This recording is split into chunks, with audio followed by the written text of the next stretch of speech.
Hi guys, dahil nga wala pasok ito, try ko muna bumili ng paparazzi. Ano ba to tawag nito? Nakalimutan ko.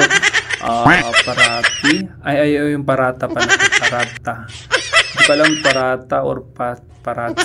Basta yun na yun. Hindi ko matandaan. So ayan, linuluto lang siya sa malaking kawali na yan. So sabi ko, initin muna yung isang piraso. Ready. Ready naman yung kanilang dough, yung bread na tinatawag. Ayan guys. So iniinit na yung isang order ko. So tatry ko siya. Actually try ko na siya dati pa. So ulitin ko lang. Ayan, tingnan niyo yung kanilang lamesa. Ayun lang yung kanilang mantika, nakalatag lang sa lamesa. 'Di ba ganun sila magluto rito? Ewan ko ba ba't ganun sila magluto, no? Hindi yung parang walang, ayan na yung order ko guys. So 2 reals lang po pala siya. So ayan, dito yan sa aking accommodation. So balik muna ako sa accommodation at try kong kainin to. It's a breakfast time. So ayan guys, dito yan sa aming accommodation. Walang mga Pilipino rito. Siguro ako lang yata Pilipino rito.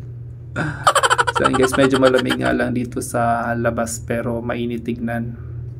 Ayan guys, kasi winter pa rito. So ito na guys, ito yung laman ng aking binili. Isang paparazzi. Paparazzi, parata. Tapos may kasama siyang yung dilaw. Ayan, pichi-pichi po yata yan. So ayan guys, so kainin pala dapat to. Dapat yung medyo mainit pa siya. Para at least malambot. Kasi super tigas kapag malamig na. So ayan, may kasama pa siyang, ano tawag dito? Sauce na yan. Parang lasang, ano siya, curry. Ang hilig naman nila sa curry, no? Curry 4. Ayan guys, pero maanghang siya, yung curry na yan. Minsan, hindi ko rin makain. Ayan, hindi ko naman siya makakain yung curry 4 na yan. So, kailangan may kape. Ayan. Thank you guys for watching. Please don't forget to